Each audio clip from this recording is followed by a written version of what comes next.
तो सभी भाइयों एवं बहनों को नमस्कार। स्वागत है आपका आपके अपने चैनल सक्सेस जंक्शन एक कदम सफलता की ओर में। मेरा नाम है अतुल शुक्ला और हम लेकर के आ गए हैं आपके लिए मध्य प्रदेश संयुक्त सामान्य अर्हता परीक्षा जो 2026 वाली होने वाली है।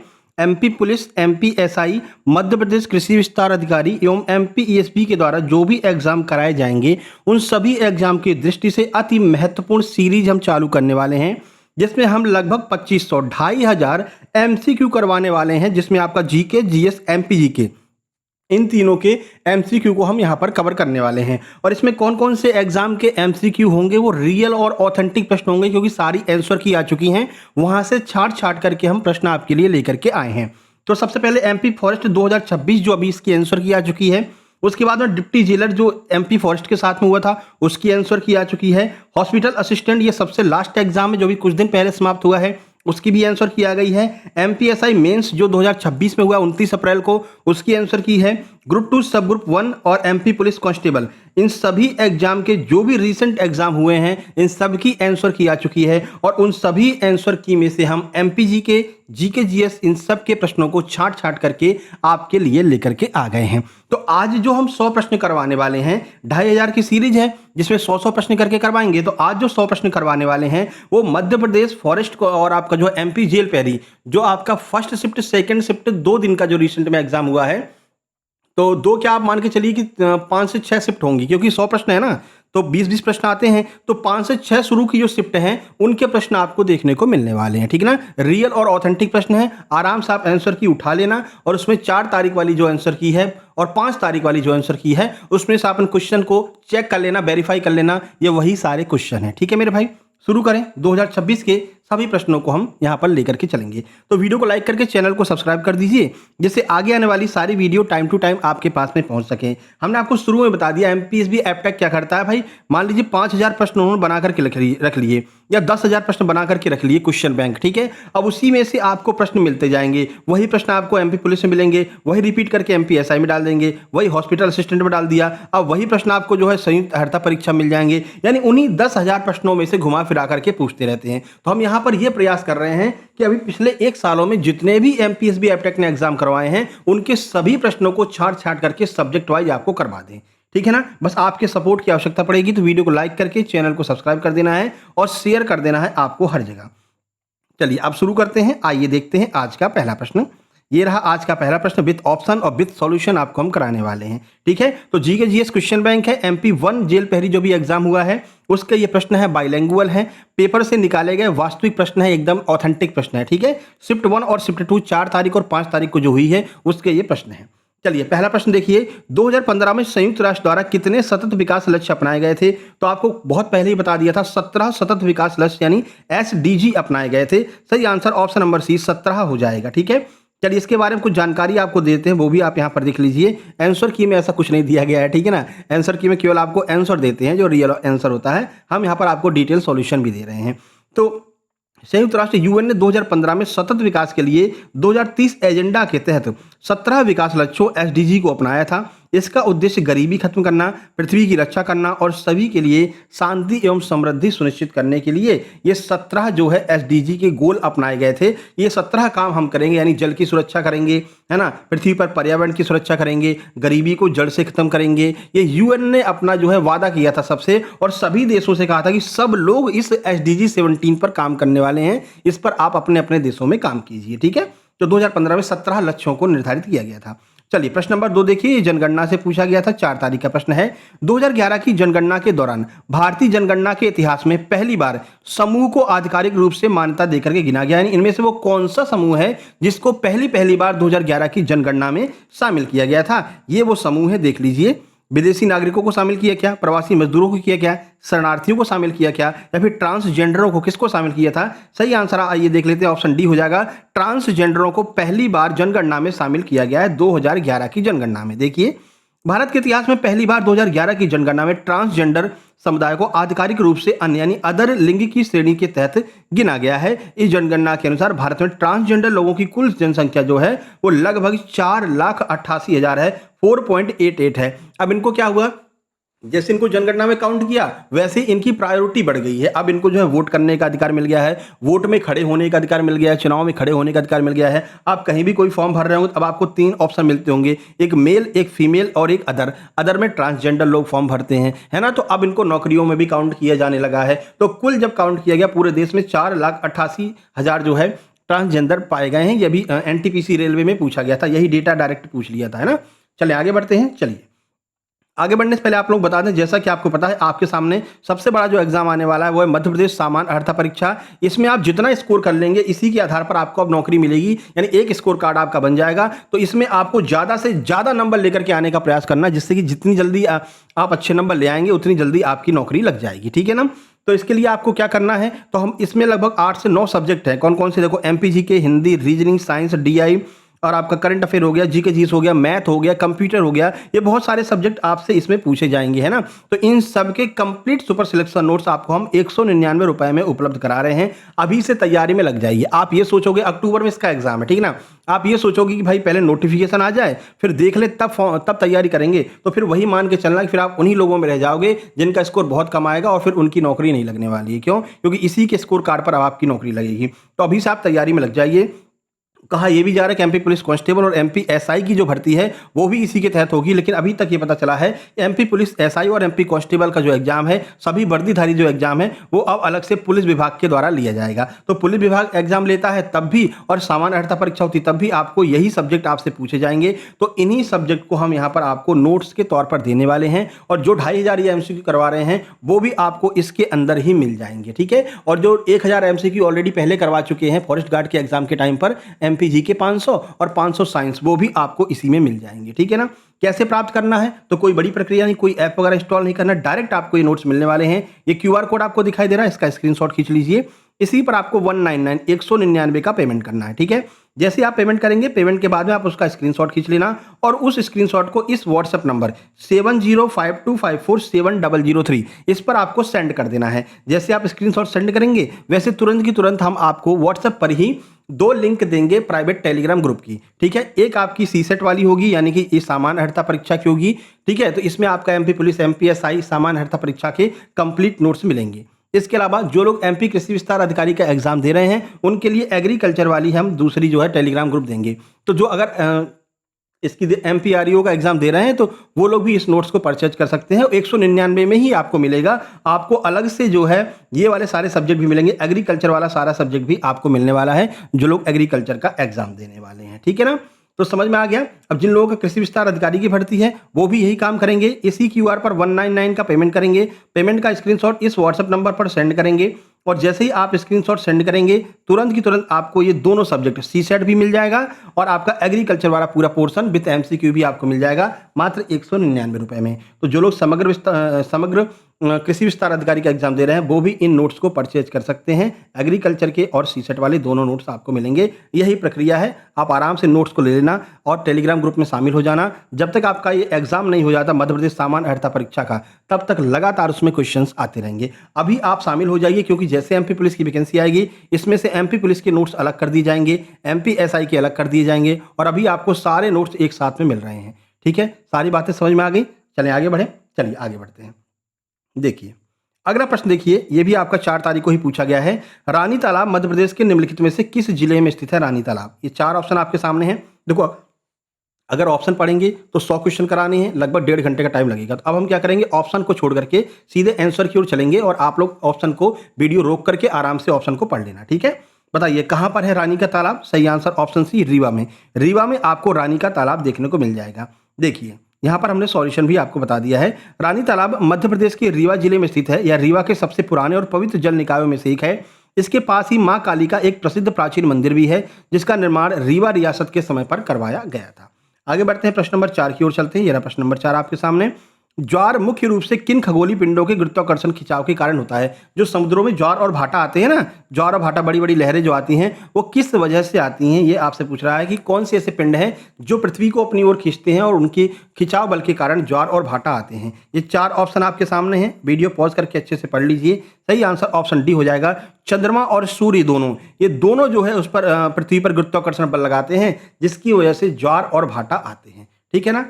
और इसी से हम क्या करते हैं, ज्वारीय ऊर्जा का भी निर्माण कर लेते हैं और बिजली भी उत्पन्न कर लेते हैं। तो ये एक बिजली का ऐसा साधन है कि ये कभी खत्म नहीं होने वाला। क्यों? क्योंकि सूरज और चंद्रमा कभी खत्म नहीं होंगे। तो जब तक सूरज चंद्रमा खत्म नहीं होंगे तब तक जो है ज्वार और भाटा लगातार आते रहेंगे और उससे हम ज्वारीय ऊर्जा पैदा करते रहेंगे। ठीक है मेरे भाई, चलें आगे बढ़ें।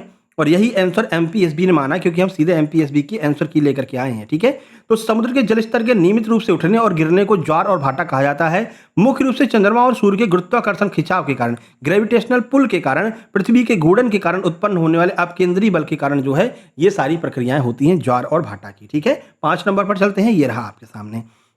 कह रहे भारतीय मानसून की उत्पत्ति के लिए मुख्य रूप से निम्नलिखित में से कौन सा कारण उत्तरदायी माना जाता है? कौन सा ऐसा रीजन है जिसकी वजह से भारत में मानसून आता है, यानी बारिश वगैरह होती है? तो कौन सा कारण है? ये 4 ऑप्शन आपके सामने हैं। प्रश्न का सही आंसर आपका हो जाएगा ऑप्शन सी, भूमि और समुद्र का असमान जो तापन होता है।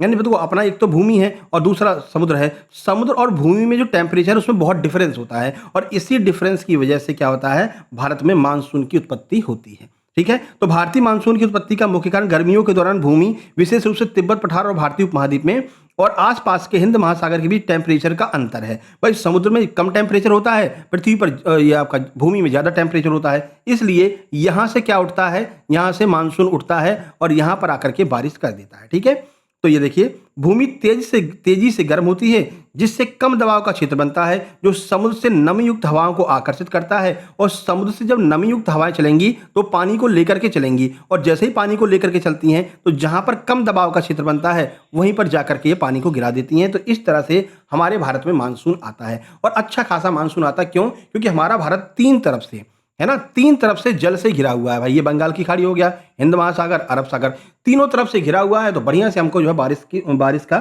जो है लुत्फ उठाते हैं। लेकिन बहुत सारे देश हैं जहां पर बारिश होती ही नहीं। सऊदी अरब हो गया, पीने का पानी वो मतलब बाहर से इंपोर्ट करते हैं, समझ रहे हो? बाकी सारी चीजें तो है उनके पास में, लेकिन चारों तरफ रेत ही रेत है, पानी नहीं है, बारिश नहीं होता है ना। तो हम अपने आप को लकी मानो कि 3 तरफ से समुद्र हो, तीनों तरफ से हमारे पास में जो है मानसून आता है और बढ़िया से बारिश करके जाता है। ठीक है, आगे बढ़ते हैं। प्रश्न नंबर 6 ये रहा आपके सामने। प्रश्न नंबर 6 है, सालबर्डी में भगवान शिव की एक गुफा है, यह मध्य प्रदेश के निम्नलिखित में से किस जिले में स्थित है? ये पहली बार क्वेश्चन आया था, सबने कहा भैया कौन कौन से क्वेश्चन पूछ रहे हैं, सालबर्डी कहां पर है पता ही नहीं चल रहा है ना। 4 ऑप्शन आपके सामने, बताइए कहां पर है सालबर्डी। सही आंसर ऑप्शन सी बैतूल हो जाएगा। बैतूल में सालबर्डी जो है शिव मंदिर स्थित है। देखिए, सालबर्डी मध्य प्रदेश के बैतूल जिले और महाराष्ट्र जिले के अमरावती जिले की सीमा पर स्थित है। यह एक प्राकृतिक गुफा है जो भगवान शिव को समर्पित है और हर साल यहाँ पर महाशिवरात्रि के अवसर पर मेला लगता है। ये बात भी आपको ध्यान रखना है। आगे बढ़ते हैं। प्रश्न नंबर 7। अब जिन लोगों ने एग्जाम दिया होगा उनको ध्यान आ रहा होगा, हाँ सर ये तो हमारे वाली शिफ्ट में आया था। किस भारतीय मुक्केबाज ने बीजिंग 2008 ओलंपिक में कांस्य पदक जीता था जिससे भारत को मुक्केबाजी में पहला ओलंपिक पदक मिला था? कौन जीता था भाई? ये 4 ऑप्शन आपके सामने हैं। सही आंसर हो जाएगा बीजिंग में हमारे विजेंदर सिंह जीत करके आए थे। ठीक है, और वर्तमान में ये प्रो रेसलर हो गए, यानी कि अब जो है ये जो है भारत के लिए नहीं बल्कि जो वो होता है ना वैसी रेसलिंग जो होती है WWE हो गया, इन सब में जाकर के खेलते हैं। ठीक है, तो विजेंदर सिंह ने जो है पहली बार हमको ओलंपिक में 2008 में पदक जिताया था। देखिए, तो विजेंदर सिंह ने 2008 के बीजिंग ओलंपिक में मिडिल वेट वर्ग में कांस्य पदक जीता था और यह भारत के लिए मुक्केबाजी के इतिहास में पहला ओलंपिक पदक था। इससे पहले कभी भी हमको मुक्केबाजी में कोई भी पदक नहीं मिला था, तो मुक्केबाजी में पहला पदक इन्होंने जीता था। प्रश्न नंबर 8 ये रहा। वर्ष 2026 में करंट अफेयर का है, भारत के राष्ट्रपति ने कुल कितने पद्म पुरस्कार प्रदान करने की मंजूरी दी है जिसमें 5 पद्म विभूषण और 13 पद्म भूषण जो है शामिल हैं? बताइए कितने, आपसे पूछा गया टोटल कितने दिए जाएंगे, है ना। ये रहे 4 ऑप्शन आपके सामने, बताइए। सही आंसर आपका 131 हो जाएगा, ऑप्शन सी 131 दिए जाएंगे। ठीक है, दिए गए हैं, जाएंगे क्या, अब तो दे दिए गए हैं। तो वर्ष 2026 प्रश्न के अनुसार कुल 131 पद्म पुरस्कारों को मंजूरी दी गई थी। पद्म पुरस्कार, पद्म विभूषण, पद्मश्री ये तीनों शामिल होते हैं टोटल में, है ना। भारत के सर्वोच्च नागरिक सम्मानों में से हैं जो विभिन्न क्षेत्रों में उत्कृष्ट योगदान के लिए दिए जाते हैं। आगे बढ़िए। प्रश्न नंबर 9 ये रहा आपके सामने। रानी रूपमती का महल मध्य प्रदेश के निम्नलिखित में से किस जिले में स्थित है? ये रहे 4 ऑप्शन आपके सामने। सही आंसर आपका हो जाएगा ऑप्शन सी, धार जिले में स्थित है रानी रूपमती का महल। देखो, बहुत सारे लोग मैथ करवा रहे हैं, साइंस करवा रहे हैं, पर जी के जीएस पे कोई हाथ नहीं डालता है। क्यों? क्योंकि जी के जीएस कठिन आती है, ठीक है ना। और हमारा यही प्रयास है, क्योंकि आपके एग्जाम में जी के जीएस 50% एरिया को कवर करती है। जी के जीएस और पर्यावरण, अब तो पर्यावरण भी बहुत पूछने लगे, है ना। तो हमारा ये उद्देश्य है कि 50% अगर आप कवर कर लेते हो तो आपका काम हो जाएगा। ठीक है। और जी के जीएस अनंत और अपार है। मैथ भी पता है कि मैथ में इतने टॉपिक आएंगे, इससे बाहर नहीं जाएगा, लेकिन साइंस भी पता है इतने टॉपिक आएंगे, इससे बाहर नहीं जाएगा, लेकिन जी के जीएस एक ऐसा टॉपिक है जो अपार है, पता नहीं कहाँ से कितने क्वेश्चन आ जाए। ठीक है, तो एक छोटा सा प्रयास हम कर रहे हैं कि 2500 क्वेश्चन आपको हम करवा देंगे। इसकी पीडीएफ आपको ग्रुप में मिल जाएगी, जो पेड ग्रुप है टेलीग्राम वाला, तो बढ़िया से आपकी जी के जीएस मजबूत हो जाएगी। मैथ तो हर किसी का मजबूत होता है, ठीक है ना भाई, जोड़ घटाना गुणा भाग मेंसुरेशन हर कोई कर लेता है ना। मैथ लगभग सब लोग 80% तो बना करके आते हैं, पर जी के जीएस से जो है थोड़ा लोग घबराते हैं, तो उसको हम मजबूत करने का प्रयास यहाँ पर कर रहे हैं। धार आंसर होगा। रानी रूपमती का महल मध्य प्रदेश के धार जिले के प्रसिद्ध ऐतिहासिक शहर मांडू में स्थित है। यह महल बाज बहादुर ने अपनी रानी रूपमती के लिए बनवाया था, जहां से पवित्र नर्मदा नदी का वे दर्शन कर सकती थी। अगला देखिए 10 नंबर, ये रहा आपके सामने। 10 नंबर, निम्नलिखित में से किस पारिस्थितिकी तंत्र में बायोमास का पिरामिड उल्टा बनता है, यानी उत्पादक स्तर पर उपभोक्ता स्तर की तुलना में कम बायोमास होता है, यानी ये जो पिरामिड बनेगा वो ऐसा बनेगा, उल्टा बनेगा। तो ऐसा कौन सा वो एरिया है, वो आपसे पूछ रहे हैं। ये रहे 4 ऑप्शन आपके सामने। पर्यावरण जो है ना, इस बार बहुत अच्छे से उन्होंने पूछा, बहुत ज्यादा पूछा। क्यों? जी के जीएस में भी उन्होंने पर्यावरण पूछा और साइंस में भी पर्यावरण पूछा है, तो पर्यावरण आपके लिए बहुत ज्यादा महत्वपूर्ण हो जाएगा। ठीक है ना, तो ये आप अच्छे से समझ के चलना। चलिए 4 ऑप्शन ये रहे, सही आंसर ऑप्शन बी हो जाएगा। जलीय जो पारिस्थितिकी तंत्र होता है, यानी कि जो आपको समुद्र वाला पारिस्थितिकी तंत्र हो जाता है, वहां पर ये जो आपका पिरामिड होगा वो उल्टा बनता है। ये बात आपको ध्यान रखनी है, ठीक है। बाकी जगह आपको सीधा ही मिलेगा। तो जलीय पारिस्थितिकी तंत्र जैसे तालाब हो गया, महासागर हो गए, समुद्र हो गए, इसमें बायोमास का जो पिरामिड होगा वो उल्टा हो सकता है, जहां उत्पादक सूक्ष्म होते हैं और उनका बायोमास कम होता है, जबकि उपभोक्ता मछलियां आदि जो है वो बहुत ज्यादा होती हैं बायोमास की तुलना में। ठीक है ना, इसीलिए वो लोग कुछ मछलियां घास को भी खाती हैं, जो समुद्री घासें होती हैं। ठीक है, क्योंकि वहां पर जो उत्पादक होते हैं वो कम होते हैं, घास भी वहां पर कम होती है। देखिए अगला प्रश्न है 11, निम्नलिखित में से किन 2 प्रमुख सार्वजनिक क्षेत्र के बैंकों ने Indian Digital Payment Intelligence corporation यानी कि आईडीपीआईसी की स्थापना में अग्रणी भूमिका निभाई है? कौन सी वो 2 बैंक हैं? सही आंसर आपका सी हो जाएगा, भारतीय स्टेट बैंक और Bank of Baroda. Bank of Baroda में खत खुलवायो, ये बहुत फेमस हुआ था ये गाना, ठीक है। और बैंक ऑफ बड़ौदा ने इस पर कॉपीराइट लगा दिया कि किसने गाना बनाया बताइए। अरे वो तो तुम्हारा प्रचार ही कर रहा था, ठीक है। तो ये 2 ऐसी बैंक है जिन्होंने आपका आईडीपीआईसी में बहुत ज़्यादा महत्वपूर्ण योगदान दिया है। अब ये आईडीपीआईसी क्या है, आइए यहाँ पर देख लेते हैं। देखिए, तो डिजिटल भुगतान में धोखाधड़ी और साइबर अपराधों से निपटने के लिए भारतीय स्टेट बैंक और बैंक ऑफ बड़ौदा ने Indian Digital Payment Intelligence Corporation IDPIC की स्थापना का नेतृत्व किया है। यानी कि जिससे कि अब देखो सारी चीज़ें अब लगभग डिजिटल हो चुकी है भाई। फोन पे से आप पेमेंट कर रहे हो, गूगल पे से पेमेंट कर रहे हो, है ना। तो अगर कोई भी समस्या आती है तो उसका निपटारा कैसे होगा? आरबीआई के पास इतना टाइम थोड़ी तुम्हारा ये छोटी छोटी समस्याओं को देखता रहेगा। तो भारतीय स्टेट बैंक और बैंक ऑफ बड़ौदा ने मिलकर के आईडीपीआईसी की स्थापना की है। इन छोटे छोटे जो फ्रॉड हो रहे हैं इन सबको जो है सही करने के लिए इनकी स्थापना की गई है। 2 बैंकों ने इसमें योगदान दिया है, एसबीआई और बैंक ऑफ बड़ौदा। चलिए अगला देखिए 12, निम्नलिखित में से कौन सा विषय संघ सूची के अंतर्गत आता है? 4 ऑप्शन आपके सामने हैं, कौन सा संघ सूची के अंतर्गत आएगा? सही आंसर हो जाएगा डी, रक्षा जो है, डिफेंस जो है वो संघ सूची के अंतर्गत आता है। देखिए भारतीय संविधान की 7वीं अनुसूची में 3 सूचियां बनाई गई हैं, ठीक है। रक्षा, डिफेंस, विदेश मामले, रेलवे और संचार जैसे राष्ट्रीय महत्व के जितने भी विषय हैं वो सब संघ सूची यानी कि यूनियन लिस्ट के अंतर्गत आते हैं, जिस पर केवल केंद्र सरकार कानून बना सकती है। इसके अलावा कृषि हो गया, लोक स्वास्थ्य हो गया, स्थानीय सरकार हो गया, ये सब की सब जो है वो राज्य सूची के अंतर्गत आ जाएंगी। चलिए 13 नंबर, ये रहा आपके सामने, निम्नलिखित में से कौन सा उष्णकटिबंधीय वर्षा वनों में वनों की कटाई का एक प्रत्यक्ष मानवीय कारण है? किस वजह से जो है इस उष्ण कटिबंधीय वर्षा वनों में कटाई की जाती है, क्या रीजन है? ये 4 ऑप्शन आपके सामने हैं। सही आंसर आपका हो जाएगा option number B, slash and burn कृषि, जिसे हम झूम कृषि कहते हैं। झूम कृषि में क्या करते हैं लोग, जंगलों को जला करके वहां पर खेती करते हैं, अगली बार फिर आगे बढ़ते हैं, फिर जंगल को जला देते हैं, है ना। तो स्लैश एंड बर्न, काटो और जलाओ कृषि, जिसे स्थानांतरित कृषि, शिफ्टिंग कल्टीवेशन या झूम खेती भी कहा जाता है, उष्णकटिबंधीय वनों में कटाई का एक प्रमुख मानवीय कारण है। इसमें खेती के लिए जंगल के एक हिस्से को काट करके जला दिया जाता है, ठीक है, और फिर आगे बढ़ते रहते, इस तरह से वो जंगल को समाप्त कर रहे हैं। अब इस पर रोक लगा दी गई है। अपने एमपी में इसको दहिया कृषि कहते हैं, ये भी आप ध्यान रखना। चलिए अगला 14, सोन घड़ियाल अभ्यारण्य मुख्य रूप से मध्य प्रदेश के किस जिले में स्थित है? 4 ऑप्शन आपके सामने हैं। सोन घड़ियाल अभ्यारण्य कहां पर है? सही आंसर हो जाएगा सीधी जिले में, ठीक है। तो सोन घड़ियाल अभ्यारण्य मध्य प्रदेश के सीधी जिले में सोन नदी पर स्थित है। इसे विशेष रूप से विलुप्त प्राय घड़ियालों और जो है मगरमच्छों के संरक्षण के लिए इसकी स्थापना की गई है। अगला देखिए, थोड़ा स्पीड को बढ़ाएंगे, नहीं बहुत लंबी वीडियो बनेगी, है ना। 15, वर्ष के कुछ विशेष समयों में होने वाली बेरोजगारी जो विशेष रूप से बुआई और कटाई के मौसम के बीच कृषि मजदूरों के लिए जो है सामान्य होती है, निम्नलिखित में से किस नाम से जानी जाती है? तो हमने आपको पहले बता रखा कि जो खेती में जो बेरोजगारी होती है उसको हम क्या कहते हैं? उसको हम मौसमी बेरोजगारी कहते हैं। भाई जब तक मौसम था, जब तक खेती चल रही थी, मान लीजिए कि गेहूँ बो दिया, गेहूँ बोया तो गेहूँ में लगे हैं भैया, उसकी कटाई कर रहे हैं, मतलब गेहूँ बो रहे हैं, उसकी जुताई कर रहे हैं, पानी दे रहे हैं, फिर एक टाइम आएगा गेहूँ को ये लोग काट लेते हैं। अब इसके बाद में क्या होगा, इसके बाद में ये कुछ टाइम के लिए बेरोजगार हो जाएंगे, 2 महीने के लिए। क्यों? अगली फसल जो आने वाली है उसमें जो है कम से कम मान लीजिए 1 से 1.5 महीने का टाइम लगेगा। अप्रैल के बाद में कहाँ फिर फसल होती है ना भाई। जैसे ही इन्होंने गेहूँ और सरसों काटी, उसके बाद में 2 महीने का गैप होता है ना। और इसी के बीच में अपने एमपी में मेले बहुत लगते हैं, ठीक है। इसके बारे में पहले भी आपको बता चुके हैं, एक बार ये प्रश्न पूछा था।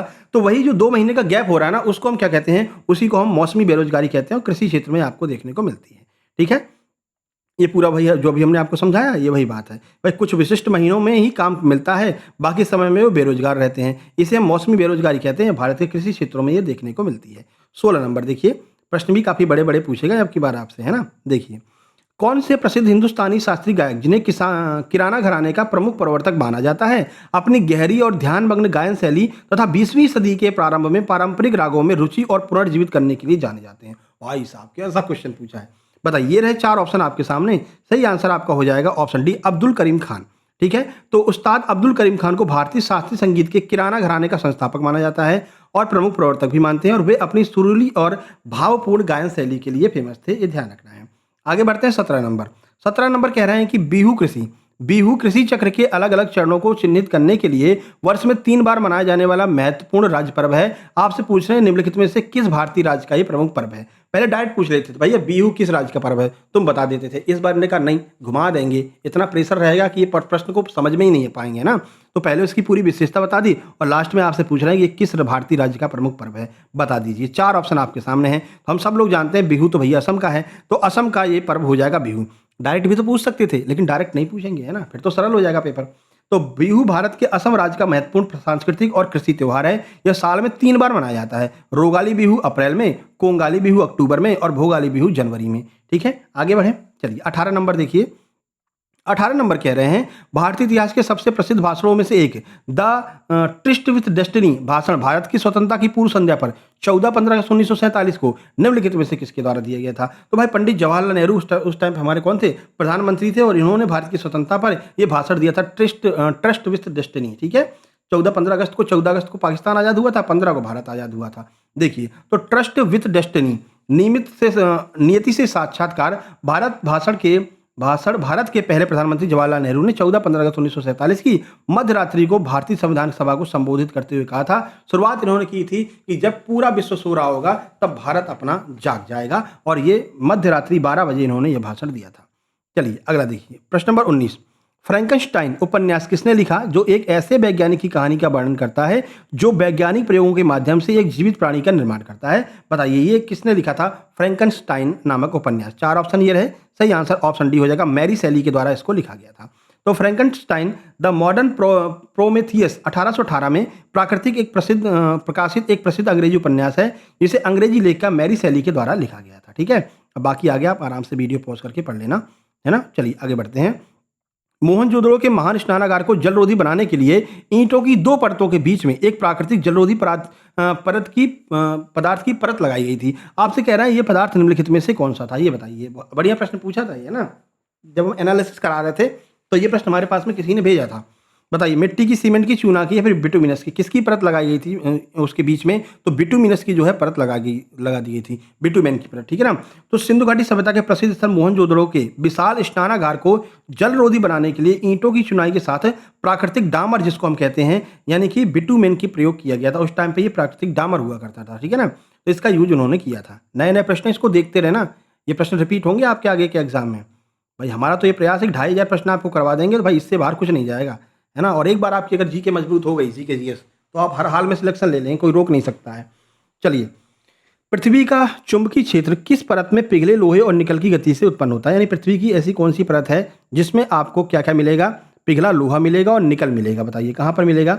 4 ऑप्शन ये रहे आपके, सही आंसर हो जाएगा बाहरी कोर। आउटर जो कोर होती है वहां पर आपको लोहा और निकल मिलता है। देखिए, पृथ्वी का चुंबकीय क्षेत्र मैग्नेटिक फील्ड पृथ्वी के बाहरी कोर, आउटर कोर में मौजूद तरल लोहे और निकल के निरंतर प्रवाहित होने की वजह से होता है, ठीक है, जो डायनामो प्रभाव पैदा करता है। और डायनामो प्रभाव की वजह से क्या होता है? पृथ्वी का चुंबकीय क्षेत्र जो है वो उत्पन्न हो जाता है, क्योंकि आउटर लेयर में लोहा और निकल पाया जाता है। 22 नंबर देखिए, भाई लोहा चुंबक को अपनी तरफ खींचता है ना, तो चुंबकीय क्षेत्र का निर्माण कर देता है। निम्नलिखित में से भारत के किस प्रधानमंत्री का संबंध मुख्य रूप से मध्य प्रदेश के ग्वालियर जिले से है? कौन है भैया? तो आप सबको पता है, ये प्रश्न जब आया था बहुत सिंपल प्रश्न माना जा रहा था। अटल बिहारी वाजपेयी ग्वालियर जिले के जो है संबंधित हैं। देखिए, तो भारत के पूर्व प्रधानमंत्री भारत रत्न अटल बिहारी वाजपेयी का जन्म 25 दिसंबर 1924 को मध्य प्रदेश के ग्वालियर में हुआ था। प्रारंभिक शिक्षा भी ग्वालियर के विक्टोरिया कॉलेज, जिसे हम अब एमएलबी कॉलेज कहते हैं, यहाँ पर इनकी प्रारंभिक शिक्षा हुई थी मेरे भाई, ठीक है ना। अब महारानी लक्ष्मीबाई कॉलेज कहते हैं। तो एमएलबी में जो लोग पढ़ रहे हो, सोच लो तुम कहाँ पढ़ रहे हो, जहाँ अपने अटल बिहारी वाजपेयी जी पढ़े थे, ठीक है ना। एमएलबी का क्रिकेट ग्राउंड बहुत बढ़िया यार, हमने तो देखा है वहाँ जा करके, है ना। एमएलबी कॉलेज का बढ़िया क्रिकेट ग्राउंड है। चलिए, वहीं पर सिंधिया जी क्रिकेट खेला करते थे। प्रश्न नंबर 23, गोल गुंबज आदिल शाही वंश के सुल्तान मोहम्मद आदिल शाह का मकबरा है, ठीक है भैया, जो विश्व के सबसे बड़े चिनाई वाले गुंबदों में से एक है। ओके। अपनी प्रसिद्ध फुसुफुसाती गैलरी के लिए जाना जाता है। यह 17वीं शताब्दी के समान निम्नलिखित में से किस शहर में स्थित है? ठीक है ना। इतना डिटेल बना करके पूछ रहे हैं कि तुम पढ़ते पढ़ते थक जाओगे, ठीक है, और इतना प्रेशर बन जाएगा। डायरेक्ट भी तो पूछ सकते थे, भैया ये बता दो कि जो अपना गोल गुंबज है वो किस शहर में स्थित है, ये डायरेक्ट पूछ सकते थे, लेकिन नहीं, तुम्हारे ऊपर प्रेशर बनाना है तो ये पूरा बना करके तुमको सब कुछ बता देंगे, फिर पूछेंगे कि कहाँ है बताओ भैया, ठीक है। ये रहा 4 ऑप्शन आपके सामने। सही आंसर बीजापुर कर्नाटक हो जाएगा, सबको पता है। गोल गुंबज कहाँ पर है? बीजापुर कर्नाटक में है, सबको पता है, लेकिन इतना घुमा देंगे ना कि तुम वहां पर एकदम कंफ्यूज से हो जाओगे, ठीक है। ऑप्शन डी बिल्कुल सही आंसर हो जाएगा। गोल गुंबज कर्नाटक राज्य के बीजापुर, वर्तमान बीजापुर शहर में स्थित है। यह बीजापुर के सुल्तान मोहम्मद आदिल शाह का मकबरा है, जिसे अपनी विशालता और अद्भुत विस्परिंग गैलरी की वजह से जाना जाता है, जिसे हम फुसफुसाती गैलरी भी कहते हैं। 24 देखिए, ये देखिए 24 कह रहे हैं, भाषाई अल्पसंख्यकों के लिए विशेष अधिकार को संबंधित अनुच्छेद 350 भी संविधान के किस भाग में रखा गया है? ये आपको 4 भाग दिए गए हैं। सही आंसर आपका ऑप्शन नंबर डी हो जाएगा। भाग 17 में जो है इसको रखा गया है। तो भारतीय संविधान का भाग 17 अनुच्छेद 343 से 351 तक है, राजभाषा से संबंधित है। इसी भाग में अनुच्छेद 350 भी जोड़ दिया गया, जो भाषाई अल्पसंख्यकों के लिए एक विशेष अधिकारी की नियुक्ति की प्रावधान करता है, कि जो भाषाई अल्पसंख्यक हैं उनके लिए अलग से एक विशेष अधिकारी की नियुक्ति की जाएगी, ठीक है। 25 नंबर देखिए, लॉर्ड डलहौजी के द्वारा 19वीं शताब्दी के मध्य में लागू किया गया विवादास्पद विलय सिद्धांत, जिसे लैप्स का सिद्धांत कहा जाता है, यह घोषित करता कि कोई भारतीय रियासत ब्रिटिश शासन में मिला ली जाएगी अगर, क्या कंडीशन है कि उसको हम ब्रिटिश शासन में मिला लेंगे।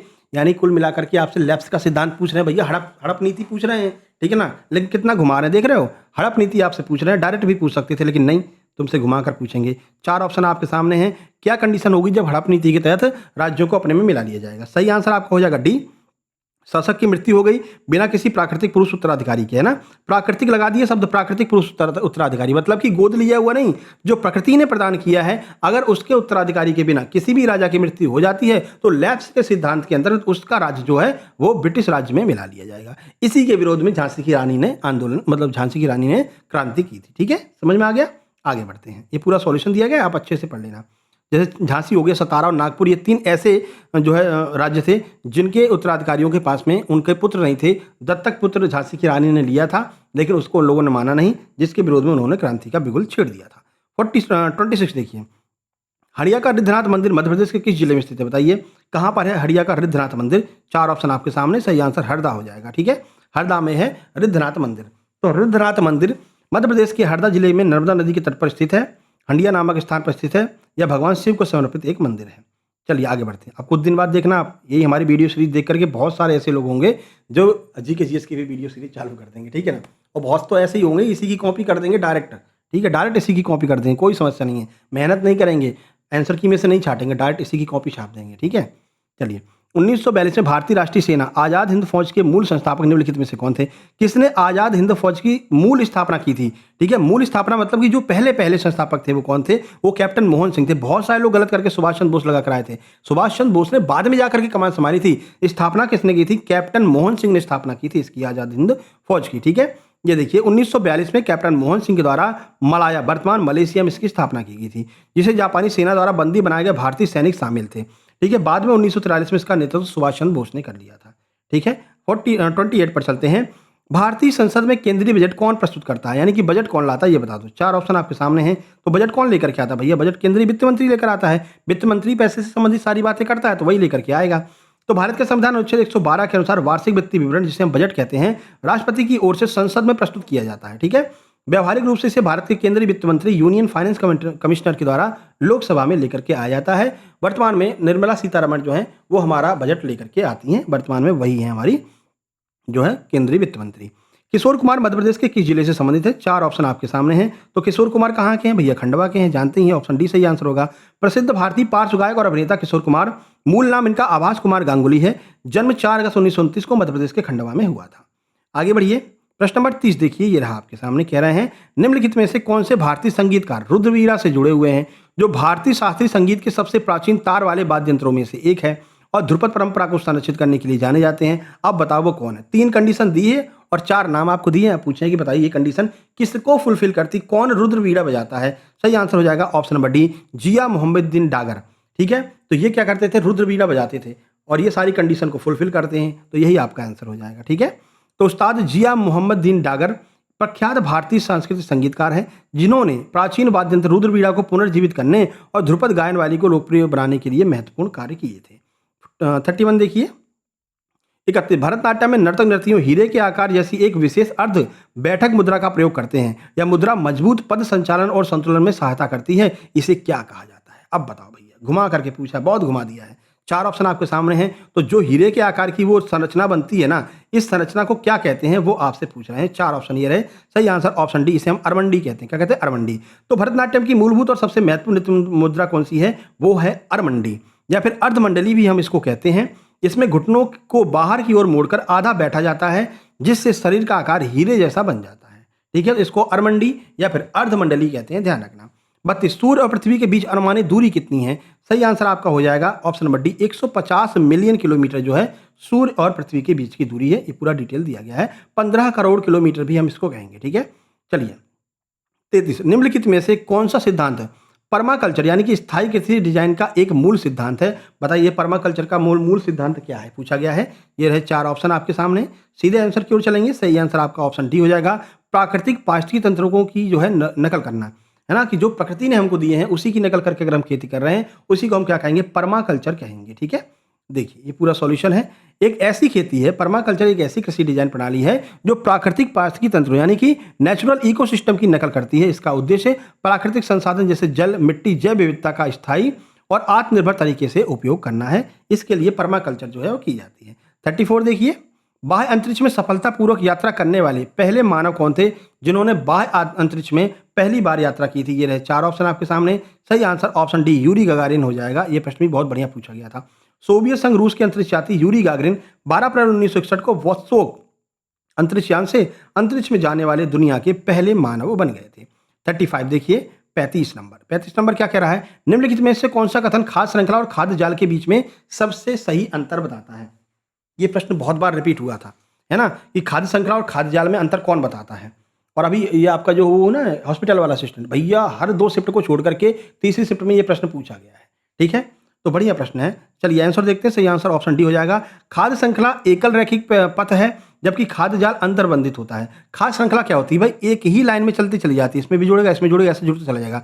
खाद्य जाल क्या होता है? ये भैया ऐसे चलेगा, ऐसे चला और तेरी yellow yellow yellow yellow yellow yellow, ये इतनी ज्यादा बार जो है कुंडलित होती है कि भाई पता ही नहीं चल पाता कौन किससे जुड़ा हुआ है, तो इसको हम खाद्य जाल कहते हैं। तो ये अंतर संबंधित होता है, यानी food chain is a singular line path, यानी कि जो खाद्य श्रृंखला होती है वो सिंगुलर होती है, सीधी लाइन जाती है, जबकि फूड वेब जो है वो इंटरकनेक्ट होता है, आपस में एक दूसरे से जो है कनेक्ट रहेंगे, ऐसे ऐसे ऐसे ऐसे ऐसे ऐसे। तो ये क्या बनाएंगे? एक नेट का निर्माण करते हैं, जाल का निर्माण करते हैं, इसी जाल को खाद्य जाल कहते हैं। ठीक है, ये पूरा सॉल्यूशन है। 36 नंबर पर चलते हैं। निम्नलिखित में से कौन सी सामान्यतः उपयोग की जाने वाली सामग्री प्राकृतिक पीएच के संकेतक के रूप में कार्य कर सकती है? कौन सी ऐसी चीज है जो पीएच बताएगी? ये 4 ऑप्शन है, चीनी, घी, नमक या फिर हल्दी। कौन बताएगी? भैया हल्दी जो है ये पीएच वैल्यू बताती है। कैसे बताती है? आपके अगर शर्ट पर कभी हल्दी लग जाए, ठीक है, उसको धुलने जाना और ऊपर से साबुन लगा देना। साबुन लगाओगे तो जैसे ही साबुन लगाओगे हल्दी का कलर पहले पीला था अब लाल हो जाएगा। क्यों? क्योंकि साबुन जो है वो क्षारीय होता है और वो जो है क्रिया कर लेता है हल्दी के साथ में, तो लाल कलर बना देता है। ठीक है ना, देखो, तो एक प्राकृतिक अम्ल क्षारक है, यह अम्लीय तटस्थ विलयन में पीला ही रहता है, लेकिन क्षारीय विलयन जैसे साबुन का पानी इसके ऊपर पड़ेगा इसका रंग लाल भूरा या फिर गहरा लाल हो जाता है। परसों ही हमने देखा था भाई साहब, ठीक है ना, बनियान में वो सब्जी गिर गई उस पर, ठीक है, व्हाइट कलर की बनियान थी, है ना, पीली हो गई। हमने कहा यार पीली हो गई, खराब लग रही, चलो इसको धुल देते हैं। धुल करके साबुन उस पर लगा दिया, साबुन लगाते लाल हो गई। मैंने अरे भैया अब तो और भी ज़्यादा खराब लग रही, हटाओ इसको। ठीक है, तो ये जो है हल्दी प्राकृतिक पीएच जो है वैल्यू हमको बताती है। 37 देखिए, निम्नलिखित में से कौन सा बड़े जल विद्युत बांधों का एक नकारात्मक पर्यावरणीय प्रभाव है, भले ही वो नवीकरणीय ऊर्जा प्रदान करते हैं। मतलब ये आपसे ये पूछ रहे हैं कि जो बड़े बड़े जल विद्युत अपन वो बना रहे हैं, बांध बना रहे हैं ना, उसका नेगेटिव पॉइंट क्या होगा। ये 4 ऑप्शन आपके सामने है। सही आंसर ऑप्शन डी हो जाएगा। वे वनों को जलमग्न कर देते हैं और सड़ती वनस्पतियों से मीथेन उत्सर्जित कर सकते हैं। भाई ये क्या होगा, मान लीजिए यहाँ पर बहुत बड़े बड़े वन है, जंगल वगैरह, ठीक है, यहाँ से नर्मदा नदी बह रही है, यहाँ पर कोई डैम बना दो। डैम बनाने से क्या होगा, नर्मदा नदी का पानी इस तरफ आएगा, है ना, जंगलों में आएगा। जंगलों में क्या है, पत्तियां हैं, फूल, पेड़ पौधे, ये सब गिरे हुए हैं, ठीक है। अब ये क्या करेगा, पानी इसको भी गीला कर देगा। इसके गीले होने से क्या होगा, यहाँ पर दलदल का निर्माण होगा और दलदल में से क्या निकलती है, जहरीली मीथेन गैस निकलती है। तो इस तरह से ये प्रभावित कर सकते हैं। ऑप्शन डी हमारा बिल्कुल सही आंसर हो जाएगा। ये रहा उसका सॉल्यूशन। 34 मिनट हो गए समझाते समझाते भैया, और अपन कितने 38 पे पहुंच पाए। ऐसे तो 100 मिनट तो लगने ही वाले हैं ना।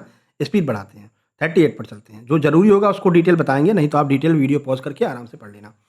देखो, दिसंबर 2025 के अनुसार एमएसएमई मंत्रालय ने डिजिटल मार्केट प्लेस के जरिए विश्वकर्मा कारीगरों को सपोर्ट करने के लिए किस कंपनी के साथ में समझौता किया है। करंट अफेयर पूछा गया 2025 का।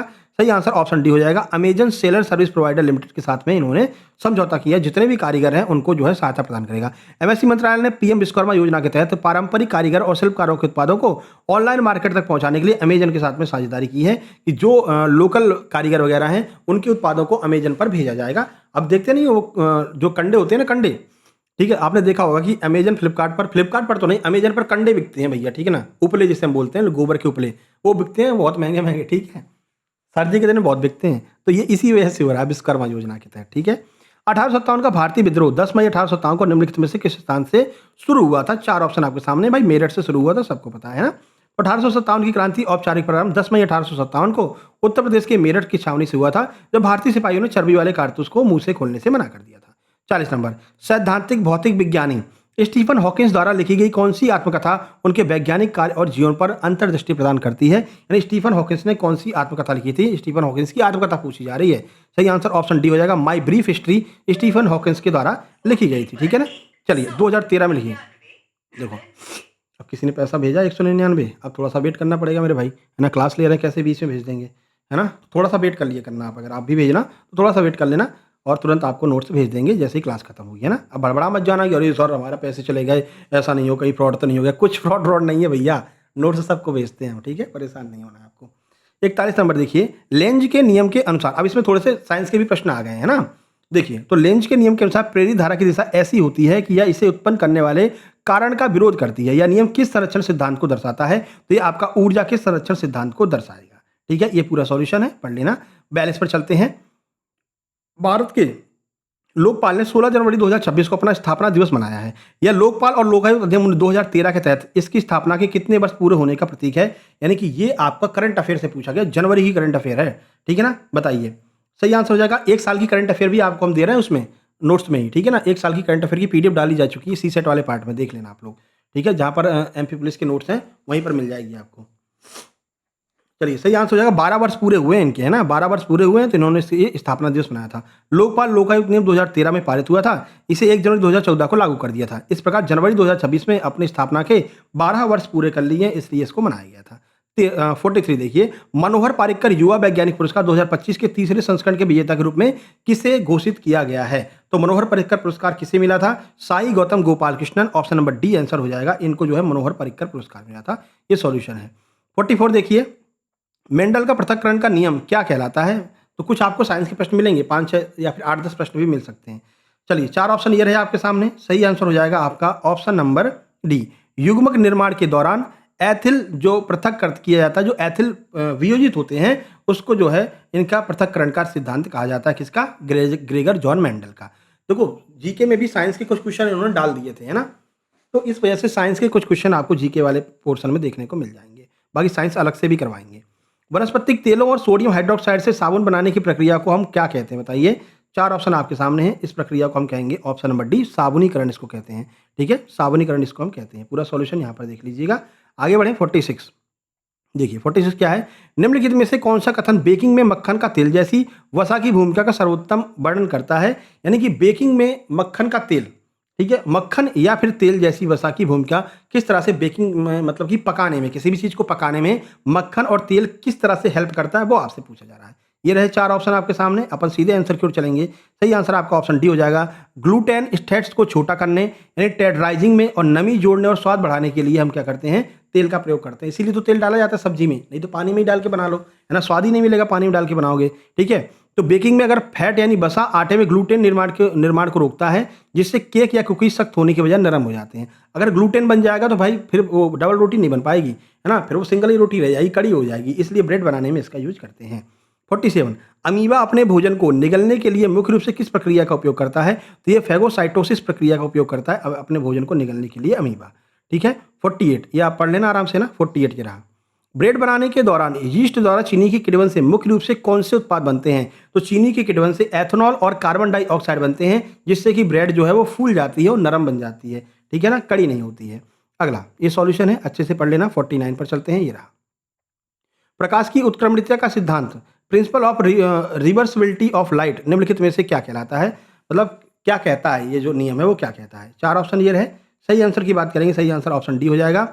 प्रकाश ए से बी तक एक पथ का अनुसरण करता है, तो वह बी से ए की तरफ उसी पथ का अनुसरण करेगा, यानी कि जिससे आया है उसी से वो जाएगा। ठीक है, तो यही आपका सिद्धांत हो जाता है प्रकाश की उत्क्रमणीयता का सिद्धांत।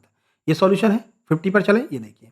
निम्नलिखित में से कौन सा एक घटक मुख्य रूप से रक्त के थक्के जमाने के लिए उत्तरदायी होता है? तो ये आपके प्लेटलेट्स होते हैं, जिसकी वजह से रक्त के थक्के जमते हैं और जो कोई खून बह रहा है, जैसे मान लीजिए यहाँ पर चोट लग गई है, आपका हाथ है, ठीक है ना, ये किसका हाथ बना दिया, हिडम्बा का हाथ बन गया ये तो। ठीक है ना, यहाँ पर चोट लग गई, चोट से खून बहने लगा, अगर प्लेटलेट्स होगी तो वो प्लेटलेट्स क्या करेगी, यहाँ पर इसमें जो है खून के थक्के बना देगी और एक परत का निर्माण हो जाएगा और खून बाहर बहना रुक जाएगा। ठीक है, और ये प्लेटलेट्स बनती क्यों है? तो विटामिन के की आवश्यकता होती है इसको बनाने के लिए। तो कभी कभी पूछ लेते हैं खून का थक्का जमाने वाला विटामिन कौन सा होता है? तो विटामिन के होता है, ये भी कई बार पूछा गया है। ठीक है, आगे बढ़िए, ये रहा पूरा सॉल्यूशन। चलिए भैया, 50 प्रश्न अपने अर्धशतक पूरा हो गया है, अपन 51 नंबर के प्रश्न पर चलते हैं। देखिए, सिंचाई की कौन सी विधि सबसे अधिक जल कुशल है, जिसमें वाष्पीकरण और अपवाह के कारण जल की हानि सबसे कम होती है? बताइए, कृषि से प्रश्न पूछा गया है, कौन सी विधि है जिसमें जल की हानि सबसे कम होगी? 4 ऑप्शन आपके सामने हैं।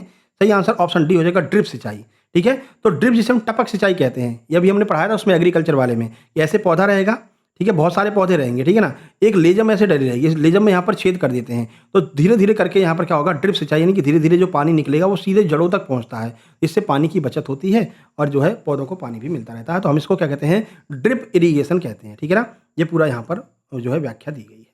चलिए, 52 नंबर ये रहा आपके सामने। पुष्पीय पौधों में निषेचन के बाद बीजांड यानी कि ओव्यूल निम्नलिखित में से किस संरचना में विकसित हो जाता है? बताइए, ये रहे 4 ऑप्शन। तो ओव्यूल जो बीजांड होता है वो आगे चल करके क्या बनता है वो पूछ रहे हैं, तो आगे चलकर क्या बनेगा, बीज बनेगा, सीड का निर्माण करेगा। ये 4 ऑप्शन आपके सामने दिख रहे हैं। ठीक है, और ये पूरा सॉल्यूशन भी हमने आपको दे दिया है। आगे बढ़िए, देखिए 53 कह रहे हैं, देखिए, निम्नलिखित में से कौन सी प्रक्रिया भारतीय रसोई में ताजे दूध को दही योगार्ट में परिवर्तित करने के लिए सामान्य रूप से उपयोग में लाई जाती है? कौन सी प्रक्रिया के तहत ताजे दूध का हम दही बना देते हैं? नमक मिलाते हैं, दूध मिलाते हैं, नींबू का रस या फिर थोड़े से मौजूद दही स्टार्टर कल्चर को मिला करके या फिर गर्म रख करके, कैसे करते हैं? सही आंसर ऑप्शन डी हो जाएगा। कहते हैं जामन डाल दो उसमें तो दही जम जाएगा, है ना। तो थोड़ा सा जो हमारे पास में ऑलरेडी दही होता है उस दही को उसमें डाल देते हैं और थोड़ा सा हल्का गर्म कर देते हैं। ठीक है, तो उससे क्या होता है कि आगे जो है दही बन जाता है। तो दूध को दही में बदलने के लिए लैक्टोबैसिलस की आवश्यकता होती है। ये जीवाणु होते हैं लैक्टोबैसिलस। ठीक है, हमने कई बार आपको बताया है, जहां पर भी आपको लैक्ट शब्द मिल जाए, लैक्ट शब्द, तो समझ लेना कि ये दूध से संबंधित है। जैसे लैक्टोबैसिलस दूध के जीवाणु होते हैं, लैक्टोमीटर भाई दूध को जमा करने वाला, वो दूध को मतलब कि जांचने वाला जो वो होता है ना यंत्र होता है, उसको हम लैक्टोमीटर कहते हैं। दूध की शुद्धता लैक्टोमीटर से जांचते हैं। ठीक है, तो लैक्ट शब्द जहां पर मिल जाए समझ लेना दूध से संबंधित है। 54 2 घंटे उपयोग किए गए 1000 वाट हीटर द्वारा कितनी ऊर्जा की खपत की जाती है? सही आंसर आपका हो जाएगा 2 किलोवाट ऊर्जा की खपत की जाती है। ये पूरा यहाँ पर हमने सॉल्यूशन दे रखा है। ठीक है, 1000 वाट बराबर 1 किलोवाट होता है, समय 2 घंटे लग रहा है, तो 1 किलोवाट इंटू 2 घंटे का इसमें गुणा करेंगे, 2 किलोवाट हो जाएगा, 2 यूनिट बिजली की खपत वो करेगा। ठीक है, लगभग 60 तक ये प्रश्न है, उसके बाद फिर जीके जीएस चालू हो जाएगा। देखिए, जब नीले रंग के कॉपर क्रिस्टल यानी CuSO4 को एक परख नली में जोर से गर्म किया जाता है तो क्या होता है? बताइए, जब कॉपर सल्फेट को क्रिस्टल को जो है गर्म करेंगे तो क्या होगा, ये पूछा जा रहा है। 4 ऑप्शन ये रहे आपके सामने। सही आंसर, ये सफ़ेद हो जाएंगे और ट्यूब के किनारों पर पानी की बूंदें दिखाई देने लगेंगी। ठीक है, ये पूरा सॉल्यूशन है। आगे बढ़ते हैं 56 पक्षियों और कीड़ों के पंख किस प्रकार के अंगों के उदाहरण हैं? तो ये समरूप अंग होते हैं। क्यों? क्योंकि जैसा पक्षी के पंख होते हैं उड़ने का काम करते हैं, वैसे ही कीड़ों के पंख भी उड़ने का काम करते हैं, तो हम इसको क्या कहते हैं, समरूप अंग कहते हैं, ध्यान रखना। ठीक है, चलिए सॉल्यूशन देख लो। अब 57 पर चलते हैं। निम्नलिखित में से कौन सा उपकरण परंपरागत रूप से दृष्टि स्थिरता के सिद्धांत पर कार्य करता है? बताइए। परसिस्टेंस ऑफ विजन के सिद्धांत पर कौन सा कार्य करता है, कौन सा उपकरण है? ये रहे 4 ऑप्शन आपके सामने। सही आंसर आपका डी हो जाएगा, सिनेमा प्रोजेक्टर। सिनेमा प्रोजेक्टर जो है वो इस सिद्धांत पर कार्य करता है। ये रहे पूरे सॉल्यूशन, ये आप देख लेना। आगे बढ़िए। 58, जब गर्म पानी में टी बैग डालते हैं तो चाय का रंग स्वाद पूरे पानी में समान रूप से फैल जाता है, इस प्रक्रिया को क्या कहा जाता है? सही आंसर, इस प्रक्रिया को हम विसरण कहते हैं। आपने भी पी होगी ऐसी चाय, है ना? गर्म पानी आपको देते हैं भाई, बड़ी बड़ी ट्रेनों में जाओ तो तुम्हारे पास में आएंगे तो गर्म पानी देंगे, गर्म पानी के साथ में वहाँ पर एक ऐसी टी बैग रखी रहेगी, कहेंगे भाई इसको इसमें डाल दो तो तुम्हारा जो पानी है वो चाय में बदल जाएगा। तो फिर उसको उठाकर इसमें डाल देते हैं तो पानी का जो है चाय बन जाता है ना। तो कह रहे कौन सी प्रक्रिया होती है? तो भाई वो विसरण की प्रक्रिया होती है, जिसके तहत ये जो है टी बैग वाली चाय बनाई जाती है। ये सॉल्यूशन है 59। 59 में कह रहे हैं निम्नलिखित में से कौन सा सूत्र गोलाकार दर्पणों के लिए सही दर्पण सूत्र का निर्माण करता है? यानी दर्पण सूत्र आपसे पूछा गया था, जहां पर एफ फोकस दूरी, भी प्रतिबिंब और यू वस्तु की दूरी होती है। 4 ऑप्शन ये रहे। सही आंसर आपका ऑप्शन नंबर डी हो जाएगा। फिर से देखो क्वेश्चन भेजा है, एक काम करते इसको साइलेंट कर देते, है ना? और भाई जो लोग भी भेजना थोड़ा सा वेट कर लिया करना, है ना? साइलेंट कैसे होगा यार, हो जा, नहीं तो ऐसे डिस्टर्ब करता रहेगा ये। तो एकदम साइलेंट कर देते हैं, अब ठीक है। चलो, तो सही आंसर ऑप्शन डी हो जाएगा, 1/f बराबर 1/v प्लस 1/u। ठीक है, आगे बढ़िए। 60 नंबर पर चलते हैं। 60 नंबर है मध्य प्रदेश की ऊर्जा राजधानी किसको कहते हैं? यहाँ से फिर शुरू हो गया। 10 प्रश्न लगभग साइंस के थे, वापस से आपके 90 प्रश्न जो है जीके जीएस के हैं।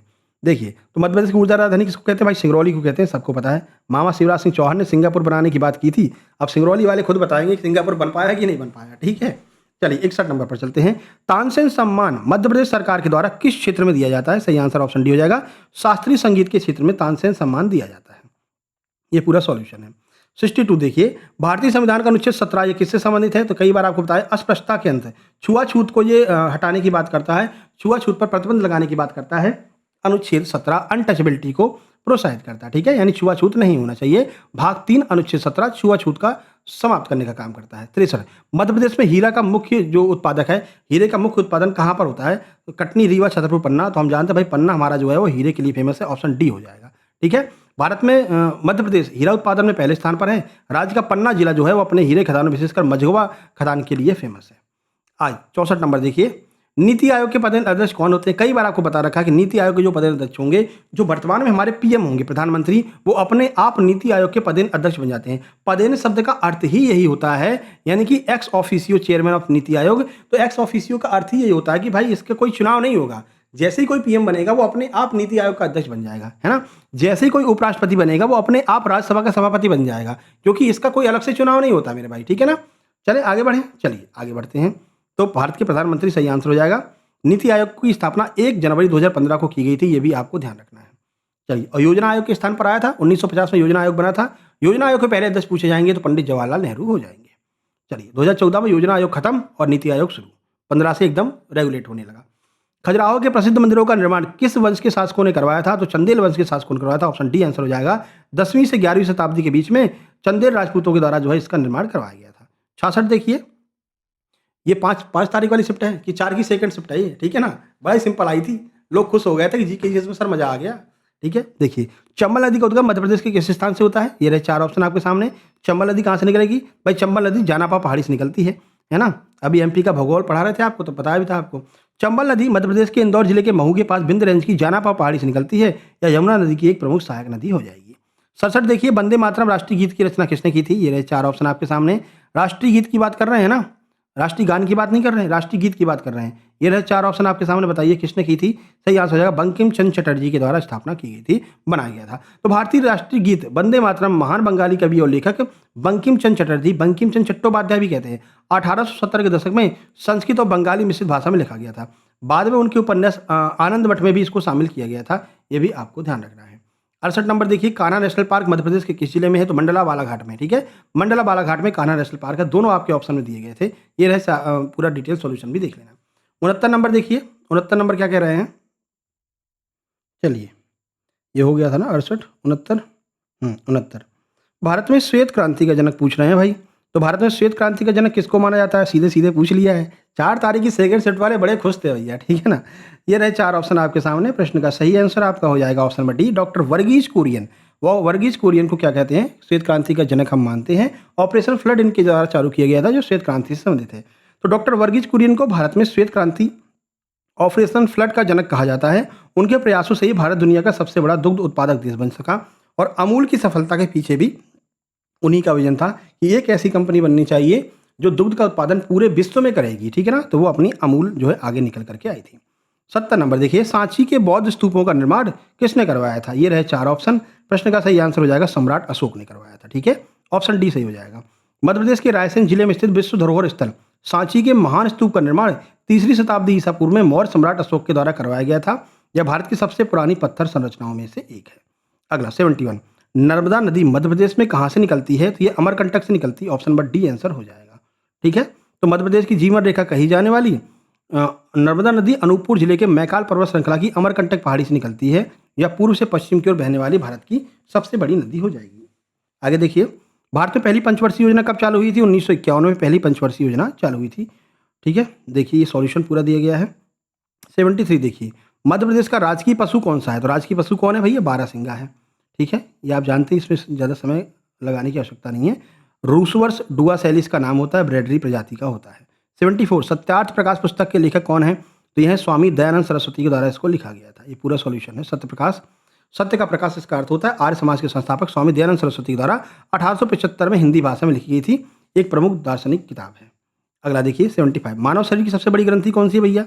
ये रहे 4 ऑप्शन। सबसे बड़ी ग्रंथि कौन सी हो जाएगी? यकृत। यकृत मानव शरीर की सबसे बड़ी ग्रंथि होती है। ये रहा सॉल्यूशन। 76, 1984 में भोपाल गैस त्रासदी में किस विषैली गैस का रिसाव हुआ था? तो ये हुआ था किसका? मिथाइल आइसोसाइनाइड, MIC जिसको हम कहते हैं, मिक गैस जिसको हम कहते हैं। आगे बढ़िए। तो 2-3 दिसंबर 1984 की रात को भोपाल स्थित union carbide India company limited कीटनाशक कारखाने में अत्यधिक विषैली गैस मिक जो है इसका रिसाव हो गया था और इसे हम दुनिया की सबसे भीषण औद्योगिक आपदाओं में से एक मानते हैं, ठीक है। इस समय हमारे सीएम कौन थे? बताइए सीएम कौन थे? तो सीएम थे अर्जुन सिंह। कौन? अर्जुन सिंह इस टाइम पर सीएम थे। ये भी कई बार पूछा गया है। 77, बंगाल का विभाजन किस वायसराय के कार्यकाल में हुआ था? तो ये हुआ था किसके? लॉर्ड कर्जन के टाइम पर हुआ था, 1905 में, ठीक है। ये सॉल्यूशन है पूरा, है ना। आगे बढ़े। 78, भारत का सबसे दक्षिणतम बिंदु कौन सा है? यानी कि सबसे दक्षिण में कौन सा बिंदु है, ये आपसे पूछ रहे हैं भारत में। सही आंसर आप देख लेंगे, option number D Indira point हो जाएगा। तो भारत के क्षेत्र का सबसे दक्षिणतम बिंदु अंडमान निकोबार द्वीप समूह में स्थित ग्रेट निकोबार द्वीप पर स्थित इंदिरा पॉइंट हो जाएगा। और पूर्व में पिग्मेलियन पॉइंट है, जिसे हम पहले क्या कहते थे? पिग्मेलियन पॉइंट कहते थे, अब इंदिरा पॉइंट हो गया है। यह यदि केवल मुख्य भूमि की बात की जाए तो कन्याकुमारी है, लेकिन मुख्य भूमि की बात नहीं कर रहे हैं, टोटल की बात कर रहे हैं। तो टोटल में कौन है? इंदिरा पॉइंट है, ये आपको ध्यान रखना है। आगे बढ़ते हैं। टोटल मतलब समुद्र में भी हो गया है ना, और मुख्य भूमि मतलब केवल जमीन पर। तो जमीन पर बात करेंगे तो कन्याकुमारी है, समुद्र को भी ले लेंगे तो अपना इंदिरा पॉइंट आ जाएगा। अगला, उज्जैन का प्रसिद्ध महाकालेश्वर मंदिर किस नदी के तट पर है? तो ये क्षिप्रा नदी के तट पर स्थित है। आगे बढ़ते हैं। ये 4 और 5 वालों का है, ये है ना, लगभग 5 वाली शिफ्ट का है ये क्वेश्चन। 80 नंबर देखिए, लोकसभा की पहली महिला अध्यक्ष कौन बनी थी? तो मीरा कुमार पहली लोकसभा की अध्यक्ष बनी थी, ठीक है। ये सॉल्यूशन है। मीरा कुमार 2009 में 15वीं लोकसभा की अध्यक्ष चुनी गई और वह इस पद को सुशोभित करने वाली भारत की पहली महिला थी। सुमित्रा महाजन मध्य प्रदेश के इंदौर से दूसरी महिला लोकसभा अध्यक्ष बनी थी और MP की पहली हैं जो MP से महिला अध्यक्ष बनी है। 81, करो या मरो का नारा महात्मा गांधी ने किस आंदोलन में दिया था? तो भारत छोड़ो आंदोलन के दौरान दिया गया था। ये 4 ऑप्शन आपके सामने हैं और विद सॉल्यूशन 8 अगस्त 1942 को यह शुरू हुआ था ग्वालियर टैंक मैदान में। 82 देखिए, ऑपरेशन 0 आवर चालू कर दिया था अंग्रेजों ने, सबको अंदर कर दिया था। मध्य प्रदेश का उच्च न्यायालय कहाँ स्थित है? तो ये जबलपुर में स्थित है, ठीक है। ये पूरा सॉल्यूशन है। 83, ध्वनि की तीव्रता मापने की इकाई क्या होती है? बताए ध्वनि को किस में मापते हैं? ध्वनि को हम डेसिबल में मापते हैं, ठीक है ना। ऑप्शन नंबर डी आपका डेसिबल वाला हो जाएगा, जबकि हर्ट्ज में हम ध्वनि की आवृत्ति को मापते हैं, ये भी आपको ध्यान रखना है। तीव्रता मापेंगे डेसिबल में और ध्वनि की आवृत्ति मापेंगे हर्ट्ज में। भीमबेटका की गुफाएं ये किसके लिए प्रसिद्ध हैं? ये 4 ऑप्शन आपके सामने हैं। प्राचीन शैल चित्रों के लिए फेमस है भीमबेटका की गुफाएं। ये पूरा सॉल्यूशन यहाँ पर दिया गया है। आगे बढ़ें। 85, पानीपत का युद्ध 1526 किसके बीच में लड़ा गया था? तो बाबर और इब्राहिम लोदी के बीच में पानीपत का युद्ध जो 1526 वाला है 21 अप्रैल 1526 को लड़ा गया था, ठीक है। ये सॉल्यूशन। 86, मध्य प्रदेश का राजकीय खेल कौन सा भैया? तो मलखंभ जो है मध्य प्रदेश का राजकीय खेल है। इसको अभी हाल ही में जो अपने नेशनल गेम्स होते हैं उसमें इसको शामिल किया गया है, ठीक है। ये भी ध्यान रखना है। रस्सी पर जिम्नास्टिक होता है, MP वाले तो सब जानते हैं। 2013 में इसको मध्य प्रदेश का राजकीय खेल घोषित किया गया था। ये भी आप ध्यान रखना। जो हमने MP की थ्योरी करवाई थी ना, जो क्लास शुरू की है संपूर्ण MP वाली, उसकी पहली क्लास में इसको बताया था। MCQ भी करवाए थे। 87, सौरमंडल का सबसे बड़ा ग्रह कौन सा भैया? तो ये है बृहस्पति।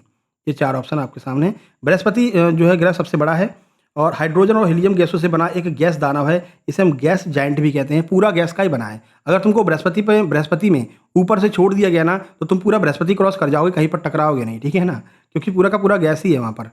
अगला 88 राज्यसभा के पदेन सभापति कौन होते हैं? तो भारत के उपराष्ट्रपति। अभी बताया था ना, पदेन शब्द का क्या अर्थ होता है, एक्स ऑफिशियो शब्द का क्या अर्थ होता है कि जो सभापति है ना, इनका कोई चुनाव नहीं होगा। उपराष्ट्रपति का तो होगा, लेकिन जो सभापति हैं राज्यसभा के, इनका चुनाव नहीं होगा। जो उपराष्ट्रपति बनेगा वो भारतीय संविधान के अनुच्छेद 64 और 89 के अनुसार अपने आप राज्यसभा का सभापति बन जाएगा।